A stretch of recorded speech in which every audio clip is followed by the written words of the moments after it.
Alright, so I figured the issue out.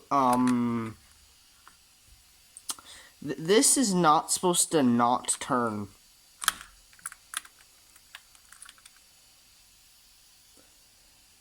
And I did not just do that. Like, bruh.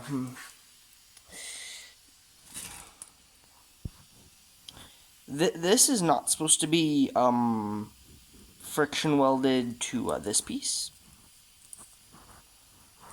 I don't know when that happened.